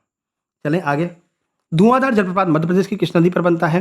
सही आंसर हो जाएगा नर्मदा। नर्मदा पर धुआंधार जलप्रपात जबलपुर में बनता है, भेड़ाघाट में, है ना, नर्मदा। तो धुआंधार मध्य प्रदेश के जबलपुर जिले के भेड़ाघाट में पवित्र नदी नर्मदा पर बनता है। 30 मीटर पानी की ऊंचाई से गिरता है, जिससे पानी की बूंदें धुएं की तरह उड़ने लगती हैं। हम इसको धुआंधार जलप्रपात कहते थे। घूम कर आए भैया, हम यहाँ भी गए थे, है ना, बढ़िया अच्छे से माँ नर्मदा में नहा करके आए थे। एकदम ठंडी का मौसम था, एकदम ठंडे हो गए थे। भारत में जीएसटी कब लागू किया गया था? ये 4 ऑप्शन आपके सामने हैं। जीएसटी दिवस भी मनाया जाता है। ये प्रश्न 2-3 बार रिपीट हुआ था। तो 1 जुलाई को मनाया गया था। 1 जुलाई 2017 से जो है जीएसटी लागू हुआ और जीएसटी दिवस हम 1 जुलाई को मनाते हैं। ये भी आपको ध्यान रखना है। एक राष्ट्र एक कर, वन नेशन वन टैक्स पर आधारित था। नहीं तो पहले बहुत सारे टैक्स देने पड़ते थे। हरियाणा जा रहे हो तो अलग टैक्स लग रहा है, यूपी जा रहा है अलग टैक्स लग रहा है, तो टैक्स पे टैक्स लगते चले जाते थे, चीज़ें महंगी हो जाती थी। अब जीएसटी कर दिया तो एक ही टैक्स लगेगा, अब और महंगी हो गई है, ठीक है ना, क्योंकि जीएसटी की दरें ही इतनी ज़्यादा हो गई हैं। चलो, विटामिन सी की कमी से कौन सा रोग होता है? तो ये आपका स्कर्वी हो जाएगा, ठीक है। करते कुछ और है, वो कुछ और जाता है, ठीक है। कर्म करने चलते कांड हो जाता है, ऐसा सिस्टम हो गया है यहाँ तो जीएसटी आने के बाद में। लोग जीएसटी भर भर के परेशान है कि जी हो क्या रहा है, समझ में ही नहीं आ रहा है, कौन कौन से टैक्स जोड़ जाड़ के बना दिया जीएसटी। अगला, मध्य प्रदेश की सबसे ऊंची चोटी कौन सी है? 4 ऑप्शन आपके सामने हैं। कल ही आपको पढ़ाया था कि परसों पढ़ाया था। धूपगढ़ की चोटी 1350 इसकी ऊंचाई है, ठीक है। ये एमपी की सबसे ऊंची चोटी है। फीट में बात करेंगे तो 4429 फीट है, ठीक है। 93 चलते हैं। तात्या टोपे का जन्म, तात्या टोपे को मध्य प्रदेश में कहाँ पर फांसी दी गई थी? तो मध्य प्रदेश के शिवपुरी में फांसी दी गई थी। मित्र ने इनको धोखा दे दिया था, ठीक है ना। धोखा नहीं दिया होता ना, अगर धोखेबाजी नहीं हुई होती तो भारत 1857 में आज़ाद हो जाता। भाई मंगल पांडे को उनके मित्र ने जो है धोखा दे दिया, है ना। झांसी की रानी जी को जो है बगल वालों ने धोखा दे दिया, पड़ोसी ने धोखा दे दिया, है ना। तो ऐसे ही चलता रहा था। तो उस समय की कुछ सिस्टम भी अलग था भाई। उस टाइम पर सभी राज्य अपना अपना देख रहे थे भाई। ग्वालियर अपना देख रहा था। जैसे उस टाइम पर क्या था, जैसे आज पाकिस्तान इंडिया है ना, वैसे हुआ करता था भाई। ग्वालियर अलग था, झांसी अलग था, ठीक है। बांग्लादेश जैसे आज अलग है, उस टाइम पर ये सिस्टम था। इस वजह से किसी ने किसी की हेल्प नहीं की थी, नहीं तो उसी टाइम पर भारत आज़ाद हो जाता, ठीक है, अगर एकता होती सब में। तो ये तो बाद में सरदार पटेल ने आकर के भारत को एक सूत्र में बांधा था, ठीक है ना। चलिए, ओणम किस भारतीय राज्य का प्रमुख त्यौहार है? बताइए, ओणम कहाँ पर मनाया जाता है? 4 ऑप्शन ये रहे आपके सामने। सही आंसर हो जाएगा ओणम आपका केरल में मनाया जाता है, ठीक है। तो ओणम दक्षिण भारतीय राज्य केरल का सबसे बड़ा और प्रमुख सांस्कृतिक त्यौहार है। यह फसल कटाई के मौसम में पौराणिक राजा महाबली की वापसी के जश्न में मनाया जाता है। अभी आपको बता दें, आज रिजल्ट आया है, कल ही आ गया था शायद, उसका मध्य प्रदेश जो प्राथमिक शिक्षक हैं उनका रिवाइज रिजल्ट आया है। एक और छात्रा है जो सिलेक्ट हुई हैं, अभी उन्होंने मैसेज किया, जब वो पैसे आ रहे थे ना 199, उसी बीच उनका मैसेज भी आया था। तो वीडियो को रोक करके हमने देखा कि भाई किसने मैसेज किया है कि सर हमारा सिलेक्शन हो गया आपके नोट्स की वजह से। कल इनका फोटो भी लगाएंगे, स्क्रीनशॉट भी लगाएंगे, तो आप देख लेना, ठीक है ना। चलिए, भारत का सबसे छोटा राज्य क्षेत्रफल की दृष्टि से कौन सा है? 4 ऑप्शन आपके सामने हैं। तो भारत का सबसे छोटा राज्य कौन हो जाएगा? गोवा हो जाएगा। ऑप्शन डी हमारा सही आंसर हो जाएगा। तो क्षेत्रफल के हिसाब से गोवा भारत का सबसे छोटा राज्य है। मात्र 3702 वर्ग मीटर जो है ये पूरा एरिया कवर करता है। चलिए, क्षेत्रफल में कौन बड़ा है? राजस्थान। 96 कड़कनाथ मुर्गे की प्रजाति मध्य प्रदेश के किस जिले में संबंधित है, जिसे जीआई टैग भी दिया गया? तो कड़कनाथ कहाँ पर मिलता है? झाबुआ में मिलता है, ठीक है। विराट कोहली भी इसको खाता है, ठीक है ना। ये पूरा सॉल्यूशन दिया गया है। आगे बढ़िए। 97 सूचना का अधिकार आरटीआई अधिनियम भारत में किस वर्ष लागू हुआ था? तो ये 2005 में लागू हुआ था। ये 3-4 बार पूछा गया था, 2005 वाला आरटीआई एक्ट, ठीक है। तो भारतीय सरकारी कामकाज में पारदर्शिता और जवाबदेही लाने के उद्देश्य से सूचना का अधिकार 12 अक्टूबर 2005 को पूरे भारत में लागू हो गया। 98 सती प्रथा का अंत करने में किस गवर्नर जनरल की महत्वपूर्ण भूमिका है? तो लॉर्ड विलियम बेंटिक, ठीक है, यानी option D Lord William Bentinck ने महत्वपूर्ण भूमिका निभाई थी सती प्रथा को अंत करने में। तो राजा राममोहन राय और तत्कालीन British governor general Lord William Bentinck के प्रयासों से 1829 में कानून बना करके सती प्रथा को अवैध और दंडनीय अपराध घोषित कर दिया गया और सती प्रथा पर रोक लगा दी गई। 99 काली मिट्टी को अन्य किस नाम से जाना जाता है? सही आंसर हो जाएगा डी रेगुर मिट्टी के नाम से जाना जाता था। पहले क्या है कि जब महिलाओं की शादी होती थी ना, तो वो इसी डर में जीती रहती थी कि हमसे पहले हमारे पति की मृत्यु ना हो जाए, क्योंकि अगर उसकी मृत्यु हो गई तो हमको सती होना पड़ेगा, यानी उसके साथ में चिता में जलना पड़ेगा, ठीक है। तो ये डर रहता था, शादी करने से पहले ये डर रहता था, ठीक है। तो धन्य हो भैया लॉर्ड विलियम बेंटिक का और राजा राममोहन राय का, जिन्होंने सती प्रथा का अंत कर दिया भाई, है ना। रेगुर मिट्टी सही आंसर हो जाएगा। देखिए, तो काली मिट्टी को रेगुर मिट्टी या काली कपास मिट्टी कहते हैं। क्योंकि यह कपास कॉटन की खेती के लिए सबसे उपयुक्त होती है। मध्य प्रदेश के महाराष्ट्र में यह बहुतायत मध्य प्रदेश के मालवा पठार में और महाराष्ट्र में बहुत पाई जाती है। ठीक है, मालवा को हम क्या कहते हैं, गेहूं की डलिया भी कहते हैं। अभी कल ही कराया था ये क्वेश्चन। 100 नंबर, मौर्य वंश का अंतिम शासक कौन था? तो मौर्य वंश का अंतिम शासक कौन था? बृहद्रथ था। मौर्य साम्राज्य का अंतिम शासक बृहद्रथ था। 185 ईसा पूर्व उसके ही सेनापति पुष्यमित्र शुंग ने उसकी हत्या कर दी और मगध पर एक नए राजवंश शुंग वंश की स्थापना कर दी। ठीक है भाई, तो ये 100 प्रश्न आपके कंप्लीट होते हैं। इसी तरह से कल शुरू होंगे आपका 101 से लेकर के 200 प्रश्न कराएंगे, फिर 201 से ऐसे चलता रहेगा। और हमारा प्रयास है कि हम आपको 2500 जीके जीएस एमपी जीके के प्रश्न करवा दें। बीच बीच में 5-10 प्रश्न जो है साइंस के भी डाल दिया करेंगे। ठीक है भाई, साइंस अलग से भी करवाएंगे, लेकिन साथ साथ में थोड़ा सा लेते चलेंगे। पर्यावरण वाला जो सिस्टम है वो इसमें आ जाएगा, है ना। चलिए, वीडियो को लाइक कर दीजिए, जल्दी से शेयर कर दीजिए सबके पास में। यहाँ पर सब्सक्राइब की बटन होगी, सब्सक्राइब भी कर दीजिए। एरो का निशान दिख रहा होगा शेयर वाला, उस पर क्लिक करके आपको सभी दोस्तों के पास में शेयर कर देना है। जीके जीएस अगर तुमने मजबूत कर ली ना, तो तुम ये मान के चलो कि सिलेक्शन पक्का है। क्यों? क्योंकि भाई मैथ हर कोई कर लेता है ना। मैथ लगभग इतना सिंपल मैथ आता है एप्टेक का कि हर कोई कर लेता है। ठीक है, बात आपकी फंसती है आकर जीके जीएस पर, जो कि अपार है। हिंदी भी कर लोगे, जीके जीएस में हालत खराब हो जाएगी, है ना। कंप्यूटर भी पैरेलल हम लेकर के चल रहे हैं, पर कंप्यूटर पर आप लोगों ने बहुत कम इंटरेस्ट दिखाया है मेरे भाई। तो कंप्यूटर बंद करना पड़ेगा हमको, क्योंकि हम देख रहे हैं भाई कल से 185 भी आ पाए। बताइए, इतना कभी नहीं होता था, इतना कम तो कभी नहीं आता था। तो कंप्यूटर पर रोक लगा रहे हैं अभी, क्योंकि आप लोगों का सहयोग नहीं मिल रहा है। जीके जीएस आपकी एमपी जीके जीएस हम चल रहे हैं, है ना। बाकी आज यूनिट 6 की पीडीएफ जो है वो यूनिट 6 आपका यूनिट 5 की वीडियो कृषि विस्तार अधिकारी वालों की आने वाली है। ठीक है ना। चलिए, मिलते हैं नेक्स्ट वीडियो में। तब तक के लिए नमस्कार, धन्यवाद। कृषि विस्तार अधिकारी वाले जो लोग भी हैं, आप अपने नोट्स जरूर प्राप्त कर लीजिएगा इस व्हाट्सएप नंबर पर मैसेज करके। जिसका एमपी पुलिस का, एमपी एसआई की तैयारी कर रहे हैं, सामान्य अर्हता परीक्षा की तैयारी कर रहे हैं, वो भी इस नंबर पर व्हाट्सएप करके अपने नोट्स प्राप्त कर सकते हैं पेमेंट करके। ठीक है, मिलते हैं नेक्स्ट वीडियो में। तब तक के लिए नमस्कार, धन्यवाद। इसको शेयर कर देना मेरे भाई, निवेदन है आपसे।